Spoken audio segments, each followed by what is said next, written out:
Well, hello everyone. Welcome to another video on the History of I podcast. And today I'm joined by Thijs VOSKUILEN. And today we're going to be discussing a book that he co-authored with Rosemary Sheldon titled Operation Messiah, St. Paul, Roman Intelligence, and the Birth of Christianity. The link to purchase this book will be in the affiliate link in the description below and in the pinned comment. And with that being said, Thijs VOSKUILEN, thank you very much for joining me today. Well, thank you, Jacob, for having me. Yeah, thank you for joining me. So this theory that you and Rosemary Sheldon go with is very different from how many imagine Paul. There's a lot of different theories about Paul, but what y'all do is y'all suggest that Paul was a well-connected man. He was an agent of the Romans, and I would like you to take us through this presentation and explain to the audience what the evidence is for this and what the implications of this is. Uh, All right. So I assume you have my presentation on screen right now? Yes, I do. I see Yeah. it. Okay. All right. Welcome to my presentation. This is a counterintelligence analysis of the man many consider the founder of Christianity, the Apostle Paul, or as I will keep calling him, Saul of Tarsus. And I think after this presentation, it's clear why I keep calling him that. So yeah, Jacob, first of all, I'm honored that you invited me here to talk about this subject in your podcast. I hope that times have changed and that we can have a constructive discussion or a dialogue about it. Maybe this can be a start or at least an opening for a team analysis project, which I'll get into later.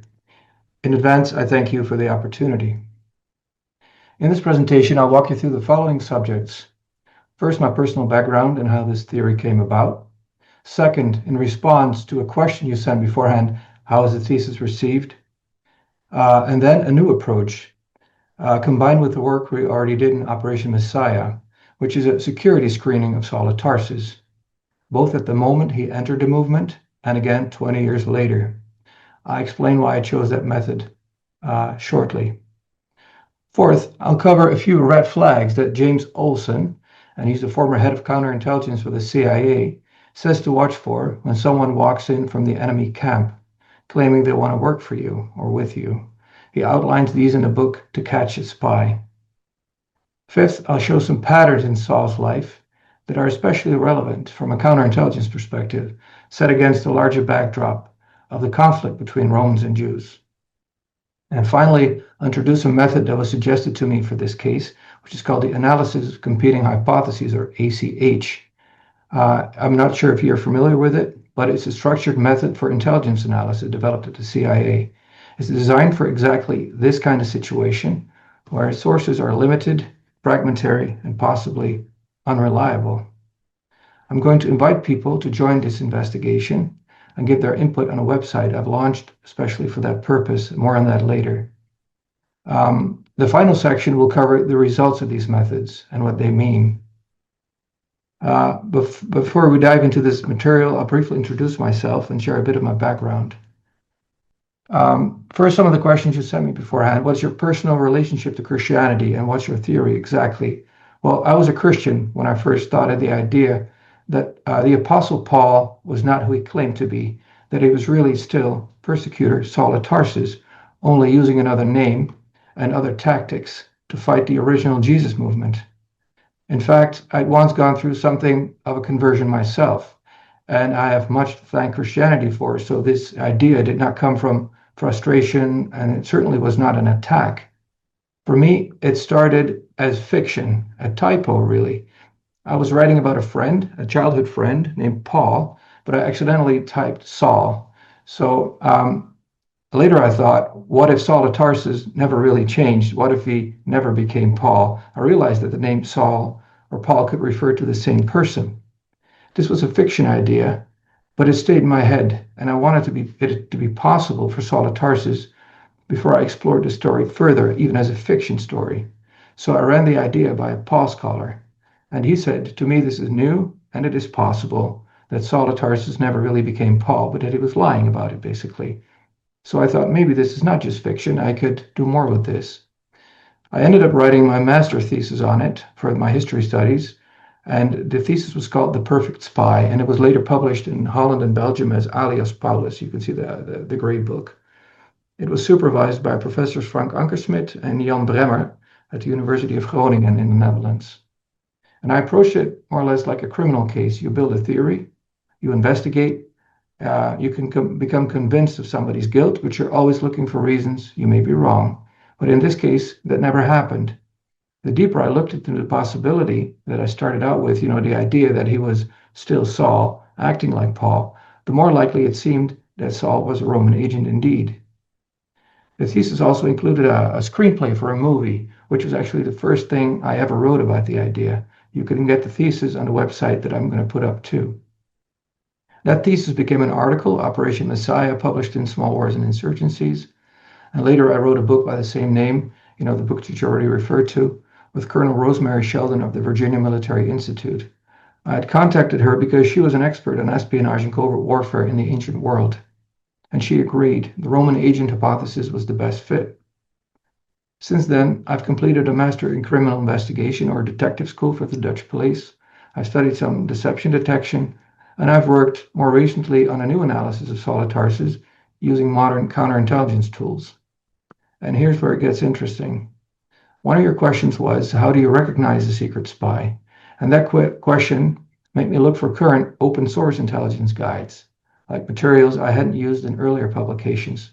Back then, I could only find memoirs, but nothing like, How to Catch a Spy, that kind of book. But some time ago, I found the book To Catch a Spy by James Olson, and he's the former chief of CIA counterintelligence, which was published in 2019.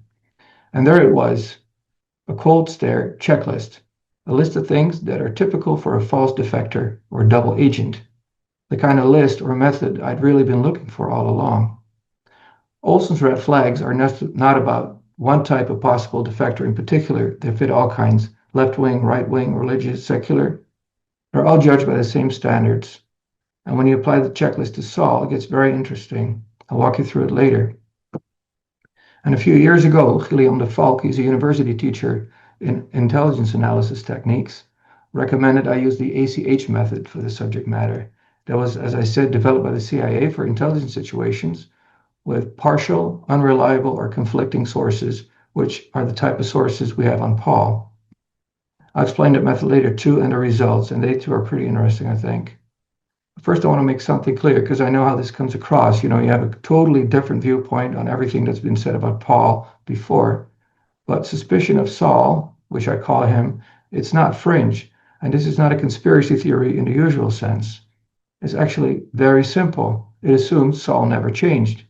Once an agent, always an agent. That's not really complicated at all. And it's also not just a new idea. In fact, it might be the oldest explanation of all, because that's exactly what the original followers of Jesus believed, including his own brother James. They did not recognize the Jesus that Saul described, a Jesus Paul had never met. All he had was a vision, he said. And it looks like they could have been right distrusting Saul of Tarsus from the start, his original followers.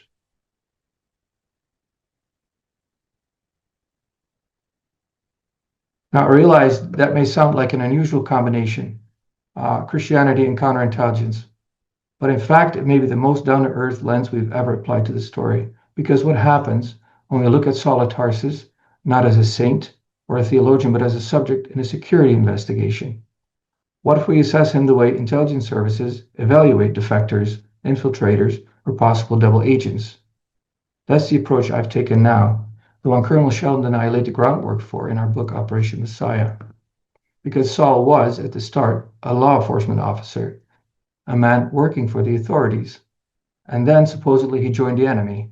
Christians call that a conversion. But from where he was coming from, that's a defection. And in intelligence terms, that means one thing: he should be vetted. And when we do that, when we apply the tools of modern security screening or counterintelligence that are used in that type of scenario, the results are surprisingly coherent, and they show that a controlled operation is very much possible. So here's the simple claim: once an agent, always an agent, like I said. That's how defectors should be approached. In fact, in real life, that's how they are approached, always. They're always vetted. So we have to assume, what we always do is assume continuity in personality, loyalty, and agenda, unless we can be convinced to think otherwise. As Olson said in his book, To Catch a Spy, Don't trust anyone. Controlled paranoia in counterintelligence officers is a virtue, not a vice. So Saul of Tarsus, better known as the Apostle Paul, claimed to switch sides from the government to a dissident group. But it's possible that this switch never actually happened. It's possible he stayed loyal to his original mission to fight the Jewish Jesus movement, just in disguise. When you really look at the data, it's actually the simplest explanation. The man never changed. It fits everything we know. A lot of oddities suddenly make sense, and I'll discuss those later. And again, this is not a new idea. The earliest followers of Jesus did not trust him either. They saw what he was doing and they tried to stop it. This analysis shows they might have been right. So how was the thesis received? This was one of your questions you sent me beforehand. What have historians and contemporaries said on this issue? Well, some were on board. A few even said it was the most likely explanation for a number of things we'll discuss. Paul scholars, though, mostly silence. I did debate a few of them at the invitation of journalists when my book came out. And one professor who had written a major biography on Paul told a journalist off the record that the possibility presented in my book kept him up at night. He couldn't sleep. I wasn't supposed to know that, but I found out. Later, he denied the thesis in public. But if it were nonsense, why lie awake? Apparently, he wasn't too confident. The theory shook him, but he didn't let on to the outside world. A handful of academics have called it the most likely explanation, and Peter Ernest, who is a former CIA officer and director of the International Spy Museum, called it good intelligence work. Colonel Sheldon gave a lecture on our book at the museum. Still, no symposium invitation, not once. Silence from Paul scholarship. Professor Ankersmit, who supervised the thesis, a historian, kind of predicted this in the beginning. He said the theory doesn't build on others, it replaces them. And when that happens, the first reactions are almost always the same: ridicule, silence, hostility. Nobody can say exactly why it's wrong, he said, and that's the pattern you often see when something turns out to be right. Of course, that doesn't prove that this is all true, but it would fit a somewhat typical pattern. So to understand the story of Saul, we need to begin with the historical backdrop. It's a history of politics and warfare. First of all, the Romans were occupying Judea. Tensions were high and resistance was building. Within decades, it would erupt into a full-scale revolt. We could call it a war. Here's something not a lot of people know, but Jews are estimated to have made up about 10% of the population of the Roman Empire. To put it in perspective, 10% of Americans today is over 30 million people. So imagine a large group of people brought together by a shared identity, a longing for freedom, and a hope that God would soon bring justice at Rome's expense. The Jewish resistance was on the rise. And you might ask, were the Romans capable of pulling off an operation like this? And the short answer is yes. Rome didn't just rule by force. As Colonel Sheldon has shown, they used covert methods, including covert agents, to undermine opposition. She taught this stuff at the Virginia Military Institute. They infiltrated and sabotaged opposition movements from within, using insiders as agents was standard practice. Think of Judas. Betrayal from within was a known tactic.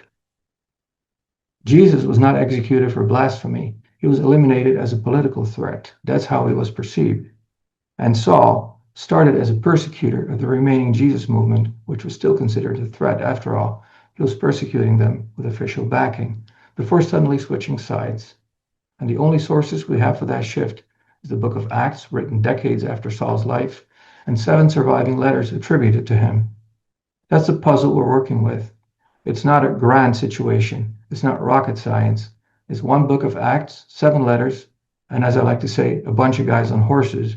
It's not an extremely complicated situation from a counterintelligence standpoint. This timeline puts Saul's activities side by side with major Roman actions toward the Jewish people. If you want to skip this part or edit it out, I totally understand. But to be complete, I thought I'd make this slide so that people can see the general history if they want to. What's especially interesting, I think, is the expulsion of Jews from Rome around 49 CE. It supposedly happened because of unrest at the instigation of Chrestos, likely some kind of reference to early messianic disputes. Whatever it was about, Jewish unrest must have been pretty serious for so many Jews to be chased out of Rome. So when Saul was active, there was a very tense political situation between Romans and Jews. Now, here's the real problem. The exact same data supports two entirely different stories. We go from top to bottom. Saul preached obedience to authority. Maybe that's just Paul telling people to be good citizens, but maybe it's a continuation of his role as an agent. His pro-Roman messaging could be theology or strategy. 17 missing years, strange no matter what. It's either personal retreat for whatever reason, or maybe he was doing things that had nothing to do with being an apostle. His VIP treatment by Roman authorities, such as every time Romans protected him from Jewish anger, that's certainly easy to explain if you never truly switch sides. Why would the Romans be so good to a dissident, a man who was supposedly speaking for a guy they had crucified for being a political threat? The long-running conflict with some Jewish members of the movement and their lasting distrust, that too fits both frames. So the question is, what's more likely and how do we choose? Well, here's the thing I realized when preparing for this interview. Deciding whether a defector is trustworthy is not the job of historians and theologians per se. It's not what they were trained for.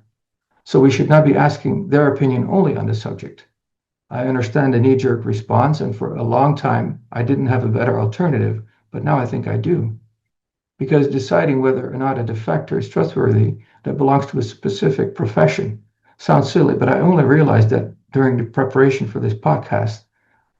In counterintelligence, national security, and corporate security, that's a core skill. You assess someone's background, the risk profile, their real loyalty. I went through that kind of vetting myself before being admitted to the Master of Criminal Investigation program. You're subjected to the rules of a security screening. And in that world, the question is not, how sincere does he seem? It is, do you trust him or not? And the burden is not on the investigator, it's on the defector. If there is reasonable doubt, you shut the door to the defector or the candidate for a job that requires such a vetting. That's a turning point here. This is a potential false defector case, which means we're in potential double agent territory. Now, a double agent is someone who pretends to switch sides but stays loyal to their original employer. That's a standard tactic and a possibility that is taken into account with every defector. Every time someone says he wants to work for the other side, this is the first question that you ask. Can he be trusted? It's been that way for every defector in history. So the question should be asked about Saul of Tarsus too. As James Olson puts it, there's nothing more delectable than a good, juicy double agent operation. It doesn't get much better than to dupe your adversary with a control case. And once I saw that possibility for Saul, I couldn't unsee it. To put it bluntly, I think this was a juicy Roman double agent operation, and Saul's work under the name Paul amounted to a controlled operation. Now, how does that vetting process work? Maybe some of you know that already, but for those who don't, I'll briefly explain it. First step is a security screening. In the US, they use an SF-86 form. That's a 130-page questionnaire that you have to fill out. You can find it online. It covers everything: education, professional background, personal references, financial status, foreign contacts, travel, military history, affiliations, every connection you might have. Then comes the background investigation and the assessment, including of how you come across. What are they looking for? Red flags, gaps in the story, patterns that don't add up, signs you're withholding information, that you're not fully transparent. I use the same method on defector Saul twice. Once at the moment of his so-called defection, I call that the Genesis check, following a term that James Olson uses. And once 20 years later, after his full career, it's called a reinvestigation. That is standard in real vetting. You repeat it over time to check whether someone's still walking a straight line. Now, the second step I took is I did an ACH, or the analysis of competing hypotheses. As I said, that's a structured method developed with an intelligence agency, the CIA. And it's not about proving your favorite theory. It's about laying out multiple explanations side by side and then seeing which one holds up. You take all the available evidence and then ask which explanation fits the facts best, or which ones fail at doing that. You don't build a case, you pressure test every theory, and you let the weak ones fail. I applied ACH to this case at the suggestion of Dr. Gilliam de Valk, who teaches this method professionally. So another one of your questions was, how does one recognize a spy? Of course, spy is a very general term that covers all types of agents. In this case, the question would be, How does one recognize a false defector or a double agent? Now, if we start with the first step, the filling out of that SF-86 form to make a structured list of everything we know about Saul of Tarsus that's relevant to an investigation like this, here's the first problem.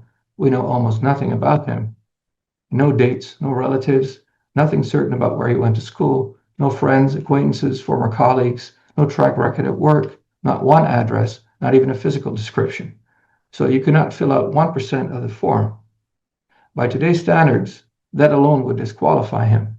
He would be sent home immediately. No way to verify his background. So, as James Olsen, that former CIA counterintelligence chief, puts it, when in doubt, keep them out. That's the motto, and that kind of worked. He also says, and I quote, if you're a supervisor, a security officer, or a counterintelligence officer, and your gut tells you that one of your employees is no longer deserving of your full trust, act decisively. Any doubts as to an employee's suitability should be resolved in favor of the government. Meaning, if they give you a bad feeling and it's serious enough, they're out, or they're moved to a position where they can do no harm. So ask yourself, would you advise the original Jesus movement to trust Saul of Tarsus based on all this? If so, based on what? The answer seems simple. He fills the first basic check. But of course, this story doesn't stop here. Here's the story of Saul of Tarsus on the road to Damascus. He starts as a persecutor. He's carrying the instructions for the mission, Acts says. He's ready to arrest people, accompanied by a number of men we know nothing about. But we do know who he's targeting. They were Jews, religious Jews. Acts 9:2 tells us he aimed to arrest any who belonged to the way, still inside the synagogues. Messianist movements posed a threat not just to the high priest in Jerusalem, who was in effect a puppet of the Romans. If they believed in the coming of a Messiah, a Jewish king, they were a threat to Rome itself. So when Saul went after these people, he wasn't pursuing people who believed in God in a different way. He was neutralizing resistance to the Roman-backed order. And the Romans would need Jews to persecute movements like that at this point. People who could talk to informers, read the streets, people who understood the enemy and what they were saying.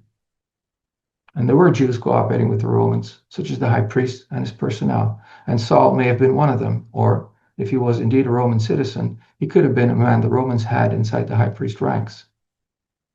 But then he suddenly flips. He says he had a vision of Jesus, but there were no credible witnesses, no independent verification. Even Acts gives conflicting accounts. He says he cannot see anymore. He's blinded. Then, to make a long story short, he's delivered to the movement in Damascus. There's someone in the enemy camp who can cure him, and he does. Saul then starts preaching in the synagogues. People don't trust him, and they want to kill him. He escapes with the help from anonymous men, people who are out to kill him, but he escapes. It appears that the people he came to arrest quickly turned on him. So this was a movement willing to kill someone they believed had infiltrated them. That can tell you something about what kind of group that was. A group that was violent against suspected government personnel, and that would have to be persecuted just because of that. And then something strange happens, because Saul's desertion, that's what it was, had no consequences. There was no arrest, no trial, no punishment, no follow-up from his former employers. They just said, you want to join the enemy? Sure, that's all right, good luck. No way that would be the response to a real defection. From a counterintelligence perspective, that's a flashing red dashboard. You have a sudden shift in allegiance, a suspicious incident, unexpected help underground, and total silence from his old team. That's not a conversion, that's another kind of pattern. From a CI standpoint or counterintelligence standpoint, red flags everywhere. If you're a Jewish resistance organization, why would you trust a guy with a story like that? And this almost made me fall off my chair when I read it. I was reading this neat list of things James Olsen says we should look out for when when trying to determine if someone, a defector, is for real. I quote, the best indicator that an agent is bona fide is without any doubt production. Production is so important in smoking out double agents that a case officer should not be bashful in demanding from every new or prospective agent upfront proof of bona fides in the form of a significant piece of intelligence. So the first and most important thing to look for is this. Is the defector giving you any good secrets? In Saul's case, the answer is clear: no. The big red flag in the whole story is this: he never shared any persecutor inside knowledge with the Jesus movement. Not once. No information about persecution tactics, no names of informers or other people who are after them, no locations or where the persecutors were staying or planning to strike in Damascus, no warnings, nothing. And this was not a matter of access. He had access because he was carrying the instruction for the mission, Acts says. But when it came time to prove that he was legit, he delivered nothing. That's not how real defectors behave. Something is really wrong, it seems. Now let's look at the rest of James Olson's red flag checklist. The same tool used, I guess, by CIA counterintelligence when someone walks in claiming to defect. What would they notice about Saul if he was approaching them the way he approached the original Jesus movement? First, he shows no fear, no hesitation. That's not normal. Second, he presents as blind, disoriented, vulnerable. But that just makes people lower their guard. This classic tradecraft, appear broken and in need of help to get inside. It's not listed as a specific red flag in Olson's terms, but it matches the type of story used when agents are dangled before the enemy in the hope that they'll be taken in by the other side so they can spy there. Olson describes several cases with similar scenarios. Third, Saul comes with a fully prepared cover story. It's neat, it's simple, and it cannot be verified. He heard the voice of Jesus. Fourth, he appears to have had an escape plan already in place. Why else would he trust the people who are helping him escape an assassination? He puts his life in their hands. He must have known them before. But who did he know in Damascus? If his persecutor colleagues were still around, there's your answer. They would also be capable of spotting assassins and foiling serious plans to kill Saul. We described this in Operation Messiah too. Fifth, Saul pushes hard for access and leadership before anyone even knows that they can trust him. Meanwhile, back on the other side, his old colleagues show no alarm, no fear of exposure, no pursuit, no sign they felt betrayed. But they were not converted, so why go along with Saul's plans? They cannot have admired the belief in Jesus. They were there to persecute that movement. Also worth noting, there's no sign that Saul and his team ever prepared to transport prisoners from Damascus. We also talk about this in Operation Messiah. There were no logistics that would be needed. Taking people prisoner, certainly armed messianists in a foreign country, and then take them back to Jerusalem, that takes skill, that takes practice, and that takes a good team. If these were volunteers who offered their service to Saul, which is almost how Acts makes it out to be, where did they train for this? In the story, nobody even tried to take prisoners. It seems the part of the story was just a cover for a different kind of mission. And finally, one thing worth noticing, every one of the persecutors involved reacts the same way. They say and do nothing. No one protests. No one contradicts the story. No one grabs him by the arm and says, stop, we'll be accused of helping you defect, so we're not going to let you, even if we wanted to. But we don't want you to, because you'd be a traitor and you'd give us away. Nothing like that. No one says, wait a minute, we're not letting you go over to the enemy. You come back with us to Jerusalem, we'll take you to a doctor. It's as if they'd all been told what to do and what not to say. This is the first very strange pattern in the story of Saul, a pattern that strongly points to a cover story, or the story of a false defection. So what we talked about all came from the book of Acts. Saul's own letters are the other main source we have, 7 in total, written over the next 20 years under the name Paul. That's his heritage, and that's what Christianity hinges upon in lots of ways. 7 letters by this guy who says he heard the voice of Jesus. Once, I believe, because the voice is never quoted again in his letters. Something else that's remarkable, if Jesus was speaking to him, why not quote Jesus directly more often? We don't see Saul asking Jesus to speak to him again, even though the first time made such an impression that he supposedly risked his life and became a defector for Jesus. Anyway, let's look at what he actually wrote during the next 20 years, especially in Romans, often considered his most systematic work. We isolate 5 basic points. First, he redefines what Messiah means, not a liberator of the people, but someone who suffers and dies. That's not the kind of king the Jewish people had hoped for. He dismisses the Torah, the Jewish Bible. Obedience to God's law is no longer necessary. He turns being a Jew into a spiritual concept, not a nationalist concept. He urges submission to Roman authority. Everybody should pay their taxes to Rome. That's pacification. That's certainly nothing dangerous to the Roman government. Everybody's always talking about his collections for Jerusalem, but here he is collecting for Rome. And last, he turns the movement from a close-knit Jewish group into something that should be accessible to anyone. So he weakens the cohesion, and he provokes people who think differently. That's what we said in Operation Messiah. With all this, he was probably provoking people who disagreed with this. It's good to know their identities if you're working for the government. So he went from being a persecutor to someone who could identify those who could be persecuted, and perhaps he did the mopping up himself too. Maybe this writing was just an addition to his persecutor toolkit. Now, I don't want to sound dramatic, but this hit me like a lightning bolt too. I'd never looked at it quite this way before. We all know Paul's letters, Romans, Galatians, Corinthians, Ephesians. They sound holy, theological, distant. But here's the thing, they're all written to faraway places, not to Jerusalem, not to Damascus. Why is that?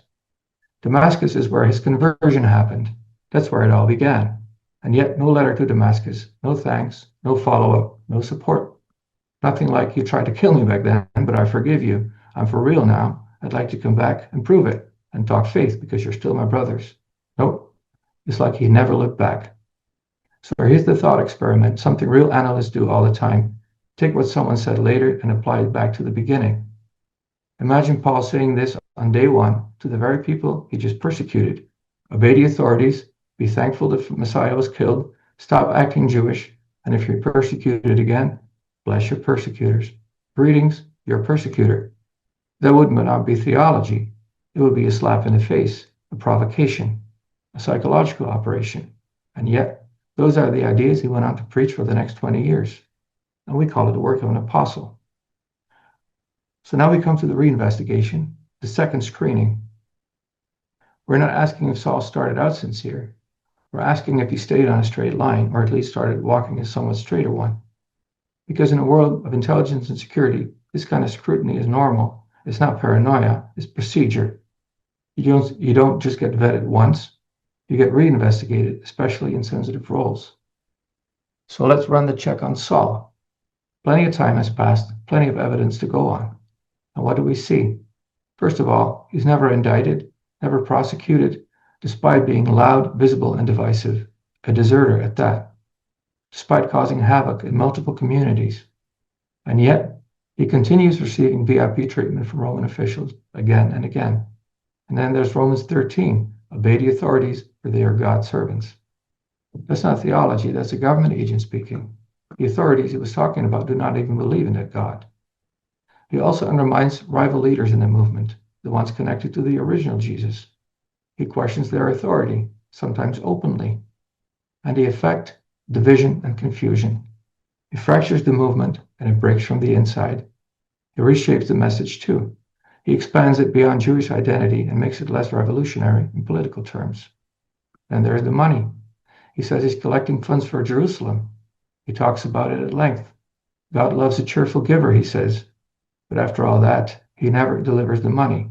He's not a very cheerful giver himself. So you look at the full arc of his career, and you don't see a reformed man. You see patterns, pro-Roman patterns, or at the very least, anti-Messianist patterns. And nothing, not a single line, puts him at risk of the same fate as the man he claims to serve, not even close. So how does Saul of Tarsus look when we apply the red flags that James Olson provides in his book on catching spies? He calls them the telltale signs that an operation is controlled, meaning that the supposed defector may still be working for the other side. These are all the ones he lists in his book. They're not selected for this case in particular. And Saul, as Paul, raises red flags on nearly every one. First, low production. He offers no actionable intelligence, no persecutor tactics, no informers, no strategy. He delivers theology, not secrets. Frequent promises. He promises salvation, unity, and peace, but they are divine promises, not verifiable ones. The result, division, confusion, contradictory doctrine. Recurring excuses. When he vanishes or doesn't see the movement in Jerusalem, he has an excuse. He doesn't need to, he says. He has divine endorsement. He doesn't need their approval. He avoids testing. We have no evidence he was ever vetted. He visited Jerusalem only twice in 20 years and avoided those who distrusted him. No traps, no sting operations, no loyalty tests. If there were any, we don't know. But from what we can tell, he was never subjected to a real vetting process. Yeah, he did face some discussions in Jerusalem, but these were about theology, not loyalty, if they ever happened. No one asked him to expose Roman tactics or name names. He was never invited to work alongside the leadership, never tasked with dismantling the network he once served. And that's strange. Why not showcase this new brother in Jerusalem? Why not put him to use helping the cause? Why not test his loyalty with high-stakes assignments? But instead, nothing happens. No welcome, no debrief, no accountability. And in counterintelligence terms, that's a red flag in itself. Fearlessness. Despite his background, he moves freely. No arrest, no Roman pursuit. Even his first approach seems risk-free. He wasn't afraid of Rome, only of Jewish retaliation. And when that came, he ran, or appealed to Roman protection. He pushes for leadership right from the start, especially over money and messaging. He doesn't join, he takes over. He resists scrutiny. When challenged, he claims divine authority. Critics are sidelined or mocked. Suspicious origin. We've already covered the sudden dramatic conversion, but Saul himself never describes it, not once. If it really happened, as Acts claims, you'd expect him to mention it often, but he never does. And Luke's story in Acts, it only works if the entire government apparatus was asleep at the wheel, unless, of course, he remained on their side. Erratic demeanor. His letters swing between tenderness and rage, sometimes in the same passage. And Damascus, even there, the insiders don't trust him. From the very beginning, his arrival set off alarms. So what's the score? 10 possible red flags, 8 are clearly triggered. 2 we cannot answer for sure, because no real investigation ever took place. And that silence speaks volumes, because the people on the ground, he didn't act like a defector. He never gave up any secrets. No one needed a trap. They simply didn't trust him, and they were right. If this were a modern counterintelligence review, the alarm bells would be deafening. Now, according to Olson, a true double agent doesn't just show up with a dramatic backstory. They have a mission, and that mission comes with clear objectives. Here's Olson's list of 10 typical goals pursued by controlled double agents. Again, these are all the typical objectives that he mentions. They are not my observations. These are not fictional or selected to be applied to Saul. This is the complete list, and it comes straight from his book, To Catch a Spy. I've studied each one to see whether they apply to Saul of Tarsus, and the match is almost eerie. Saul ticks all the boxes. First, disinformation. That's how a double agent tries to disrupt the enemy. Saul defined or redefined what Messiah meant, transforming a revolutionary liberator into a submissive, suffering figure. In the eyes of the original movement, and many Jews ever since, this was disinformation. Even Jesus' own brother didn't recognize the man Saul described. Learning the opposition's methods, he was communicating with the movement. He understood how the communities functioned, what they believed, where they met, how they traveled. Identifying hostile figures, he sidelined leaders like James and Peter, reshaping their influence within the movement. And of course, he could identify anyone who was not happy with Roman rule. Understanding intelligence needs, he kept up to date on the needs of both sides. Acquiring intelligence, he mapped everything, leadership structures, locations, loyalties, and networks. Disrupting operations, think of the circumcision controversy or the constant infighting over law, conflicts that fractured and stalled the movement, not to mention his call to obey the authorities. Handling finances, he managed large transfers of money, often with unclear outcome and no independent verification. Discrediting leadership, he undermined earlier apostles and positioned himself as the sole legitimate voice of Jesus. Probing new regions, he traveled widely, almost like he was feeling out where the message resonated and where opposition surfaced. His teachings often flushed out local resistance, particularly through messages of submission and obedience. Pitching leaders, he delivered Rome's ideal message: obey the authorities, pay your taxes, submit, while cloaking it in divine revelation. He attracted enemies and either made them doubt themselves or identified them if they protested. This is textbook behavior, and it matches Olson's checklist almost perfectly. As an illustration, let's take a closer look at Paul's so-called collection for Jerusalem. the campaign he claims was meant to support the poor. One name keeps surfacing, Titus. It's a very Roman name. But Titus isn't just a courier. He operates more like a fixer or even a scout or enforcer. 2 Corinthians 8, Paul says Titus was sent ahead to complete the act of grace. He travels before Paul, prepares the ground, delivers instructions. That's not just ministry, that could be called field work. Paul calls the communities ecclesia, which we usually translate as church, but it can also mean cell or small group, an assembly. In counterinsurgency terms, that's another kind of group. Titus's job: ensure cooperation, secure contributions, and push the message. Submit, pay up, and wait for the Lord. It's not exactly a call to revolution. And once they're visiting, Titus can observe, gather intel. And while this unfolds, Paul is dictating his letter to Tertius, who's writing it all down. They're staying at the home of Erastus. It's a Roman city official. So you have Titus, Tertius, and Erastus. So what are we really looking at? It could very well be a covert Roman operation, still using its former persecutor to monitor, manage, and control the movement. And one final hint: the money collected by Titus never reached Jerusalem. Where it went, we can pretty much guess. Maybe this trio was helping Saul achieve the typical double agent objective: take away the enemy's money. Now you might be thinking, come on, this is way too much. But here's the thing: this is exactly what Jesus' original followers suspected. We just don't have anything they wrote. We have to deduce their standpoint from Acts and Saul's letters. According to Acts and early tradition, they tried to get rid of him. They didn't trust him for a second. He didn't pass the smell test. He didn't feel right. And according to James Olson, that matters. Most experienced case officers will tell you, Olson writes, that although they cannot explain why some agents don't look, sound, or smell right, U.S. counterintelligence should trust those instincts and dig more deeply whenever a case officer reports that something about an operation feels funny. Well, this operation feels funny from start to finish.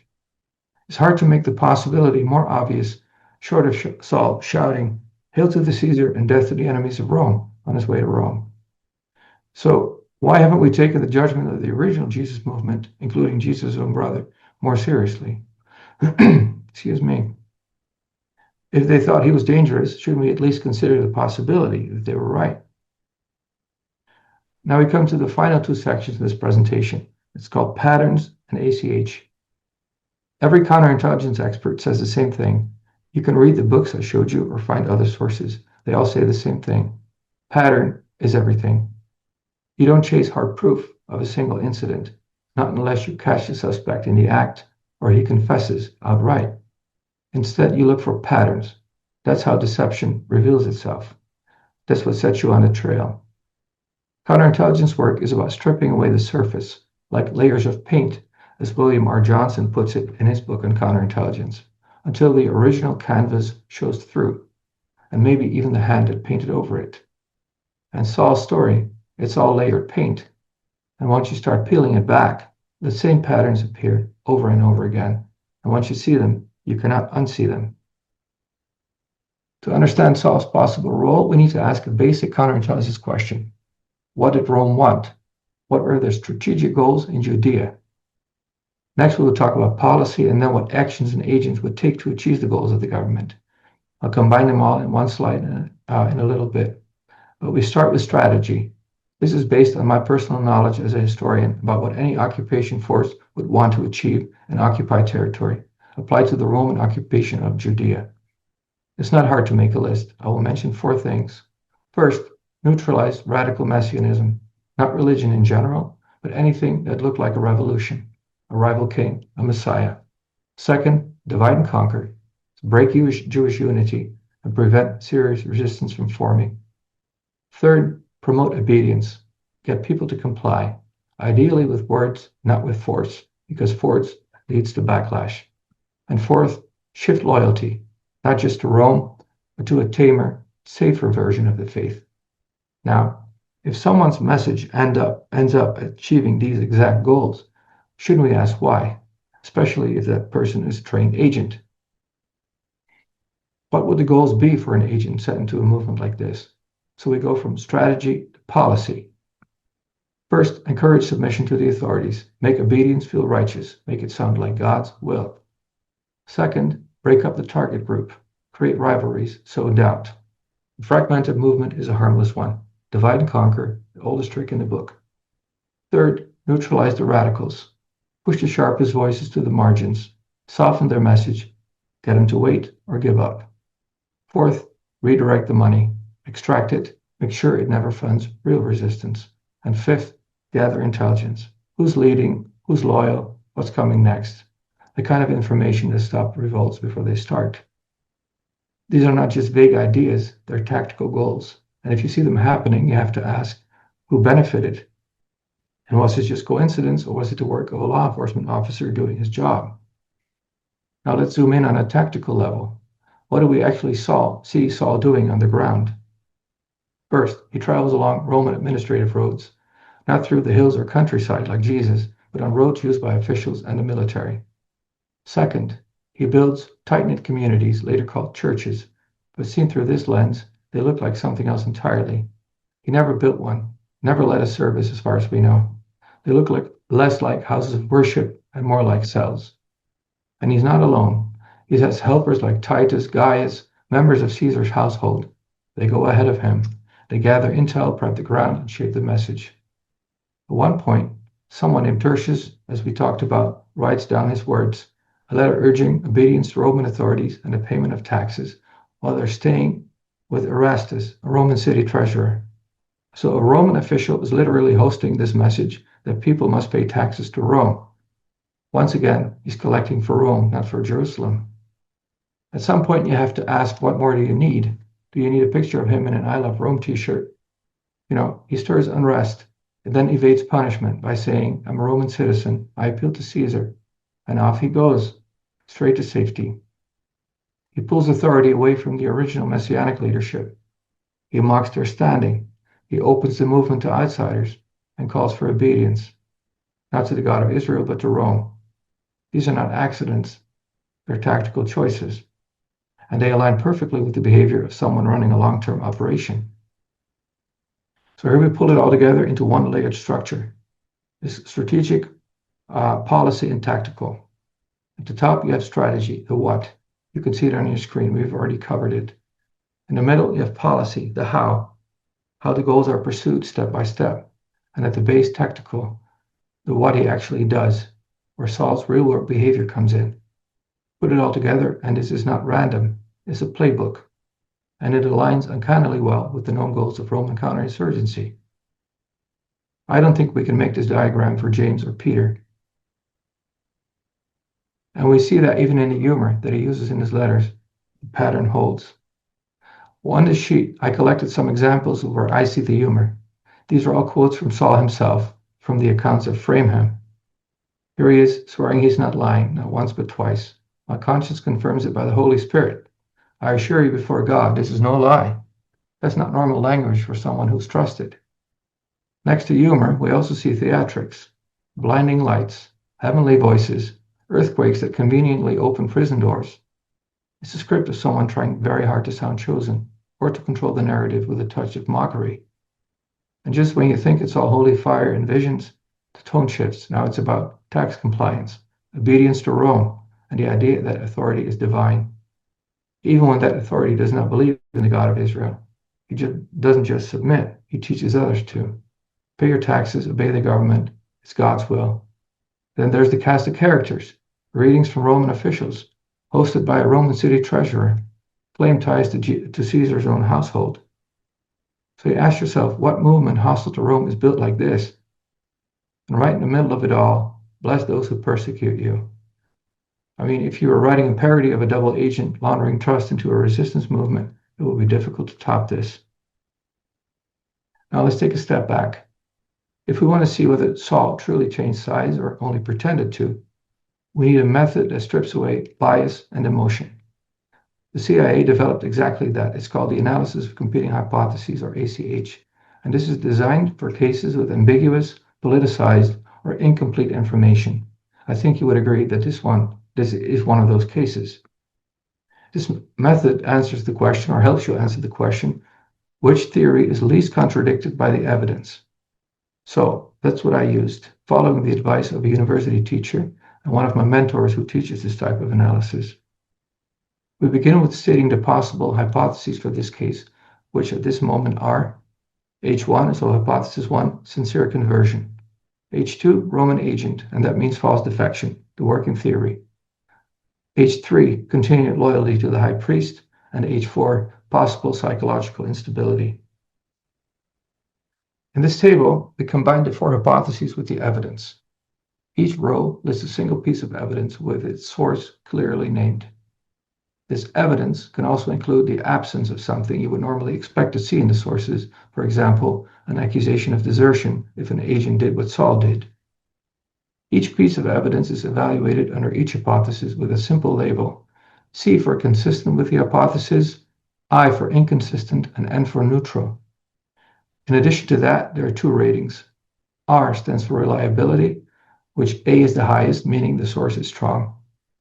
And weight is based on the evidence's relevance to the conclusion, so how much it should matter. So what does the pattern show? We have the evidence. A couple items now. No panic among his old colleagues, no treason charge, no use of Saul to expose others. The Damascus story, multiple versions, no witnesses.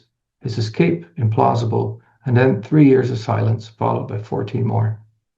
All of this is hard to reconcile with a sincere conversion, because a real defection would have had an impact and consequences. But all this government passivity fits the false defector scenario quite well.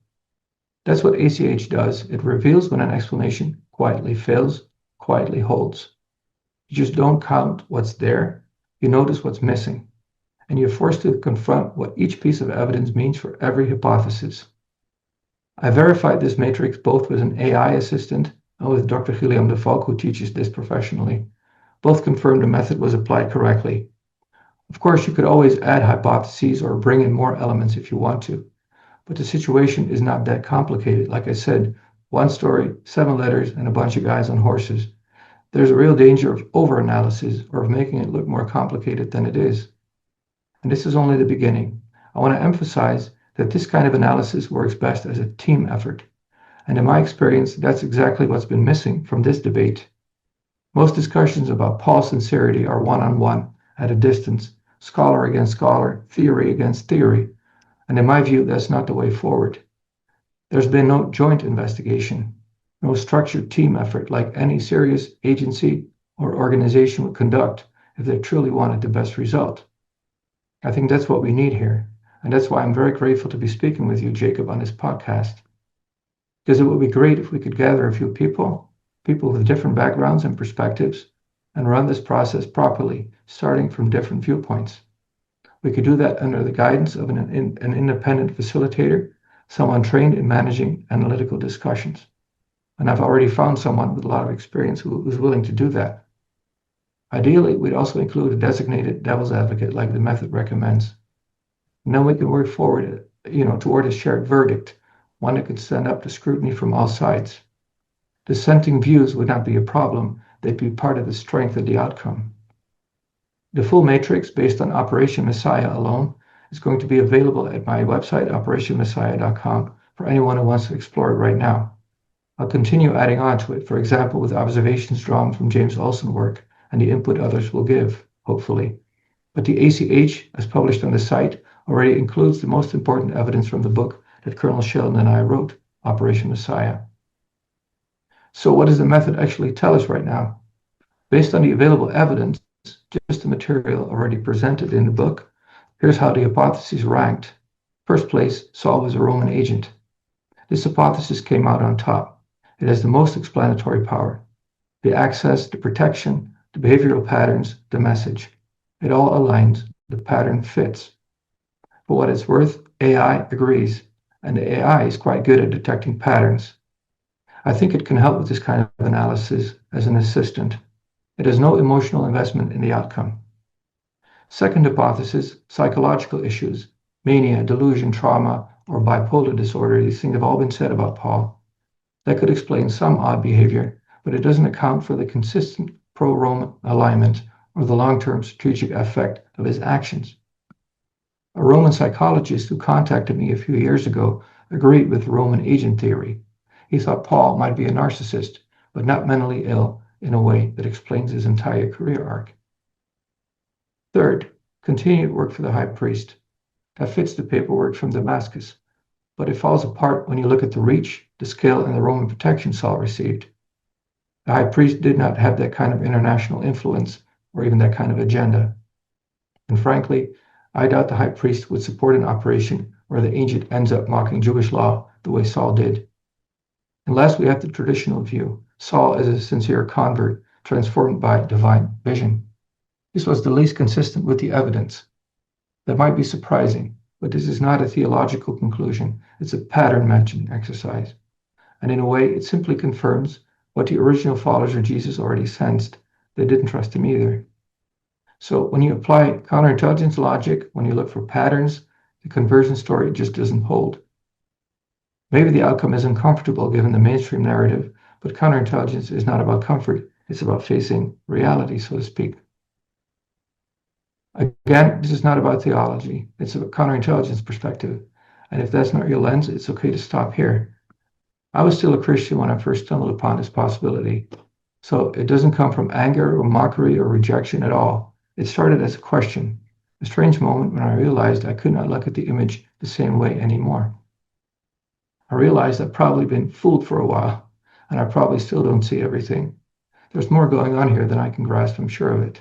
But beneath this image, with Jesus on a cross and Saul at his writing table, I now hear something I never heard before, which is not spiritual revelation, but Roman laughter. The kind of mockery you hear in a military culture, the cruel kind, the dark kind. Rome was a culture that crucified for sport.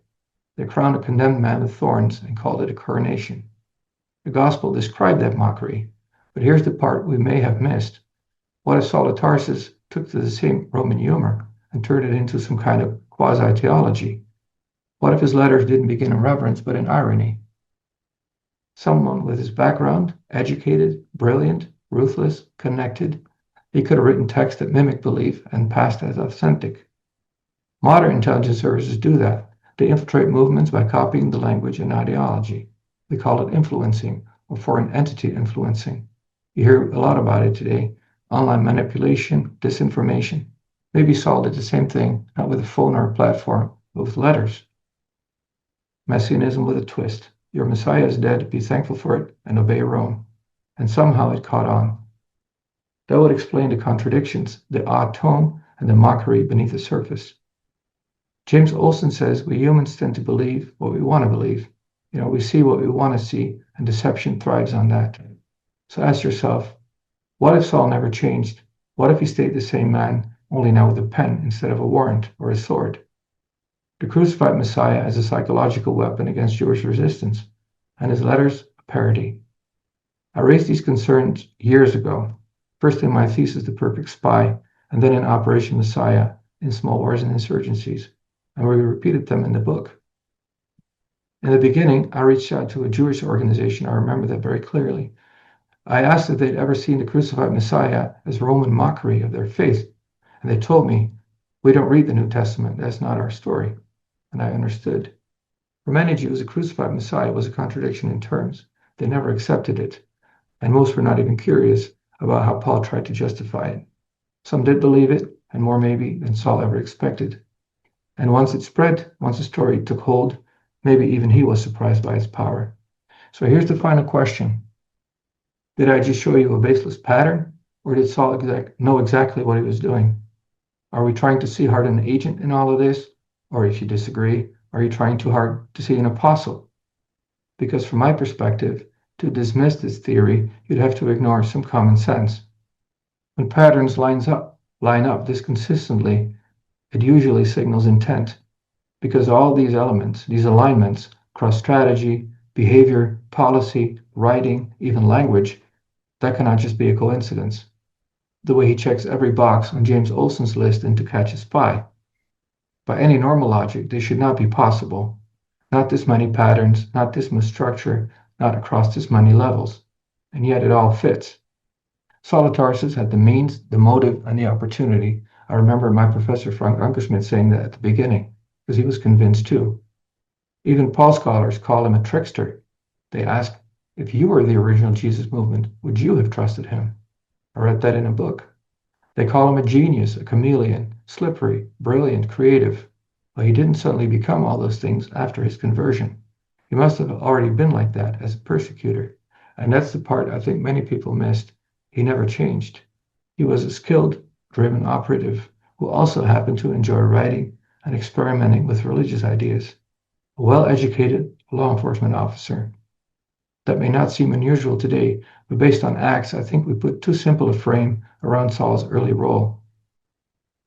It's not hard to imagine him devising a clever long-term strategy. Or maybe someone else did. Maybe they tried it and it worked. It happens all the time. Not everything works, but sometimes it does. Either he thought of it or I did. But what's remarkable is this. Everything that everything that followed unfolded as if he did think of it. Either way, when you apply modern counterintelligence standards, like Olson's red flag checklist, this is classic double agent behavior. It fits almost perfectly. So how do you explain that? That's evidence in itself, the pattern. In the end, maybe this brilliant trickster never changed. Maybe the conversion never happened. Maybe he just stayed who he always was. Once an agent, always an agent as it goes. The question I've been asked is, how can this be? Some might ask, if this is really true, if it fits all these CI red flag patterns, why hasn't anyone said this before? Well, some have. In fact, it's exactly what the original followers of Jesus believed. They didn't trust him. They even tried to stop him, and they never bought his story. And maybe that's why the Vatican is in Rome and not Jerusalem. Aside from his followers, it also resembles closely what Professor Robert Eisenman has said since the 1980s. According to him, Paul was far too aligned with Roman interests. You asked me by email, what direction did Eisenman give? Truth is, I hadn't even heard of his work when I wrote my thesis. I only learned about him later, not from a scholar, but from a Dutch TV host. I would have loved to know sooner that a respected academic had already raised this red flag. Later, I was in contact with him, and he kindly endorsed the second edition of my book, The Perfect Spy, or alias Paulus. He said his work, if taken seriously, could shake Western religious thought to its foundations. And in Operation Messiah, we cited his work, along with earlier suspicions. But we went further. We argued Saul wasn't just an apostle who happened to use Roman roads and contacts, but that he was part of a Roman operation from the start. His defection was never sincere. We considered the alternative, that he was working for the Jewish high priest. But that explanation, I think, no longer fits. His mission reached too far. Too many Roman names surfaced: Titus, Gaius, Erastus, members of Caesar's household. And Rome controlled regional security. Even if he started as a collaborator, the fingerprints are Roman from start to finish. He also asked, couldn't Paul genuinely have believed in Jesus as Messiah while also working for Rome? That's a fair question. It's a valid hypothesis, and you can plot it between H1 and H2 on the matrix. But in practice, I don't think it holds up. First, because the simpler explanation works better. The hybrid theory would still have to assume a dramatic personality shift from enforcer to self-sacrificing visionary. But continuity is a safer bet if it fits. Once an agent, always an agent. Second, the Messiah that Paul is promoting was not Jewish. No national deliverance, no kingship, no Torah. So you could say this was not reinterpretation, it bordered on parody. And again, it fit Roman goals too well. De-radicalize, spiritualize, diffuse. If you look at it through this lens, there's even cruelty to it, almost like a Roman joke, a persecutor's joke. Third, his behavior doesn't match a serious convert or a sincere convert. He vanishes for 17 years. He avoids the apostles. And when he writes about his own people, he sounds angry, even cruel. If that's love, it came with a fist. When FBI agent Robert Hansen was finally caught, after decades of spying for the Soviets, he asked a single question: what took you so long? And maybe that's a better question here. Not is this really possible, but why did it take us so long to see it? Because it is possible. It's simple and it's grounded. And it just assumes one thing: the man never changed. And now it's been vetted by scholars, by intelligence professionals, and by method. So this is the last sheet of my presentation, and I would like to take this opportunity to invite you to join that ACH project, the website. I want to underline again that this is not about proving a point. but about testing all the evidence. And if it's not complete or wrong even, we need to know. I want to know. But until that happens, we have to assume what the evidence suggests, and that is that what we may be looking at the most successful intelligence operation in history. The first question is simple. Why was there no production? Why didn't the so-called defector ever share insider information, strategic insights, or even basic help with his new allies? Not once in 20 years, not in acts, not in his letters. And if he wasn't a real insider, then why was he treated as one? That's what the ACH method is for. Which hypothesis fits the entire pattern best? You're invited to test it with us. Thank you for your patience. And if you have any questions,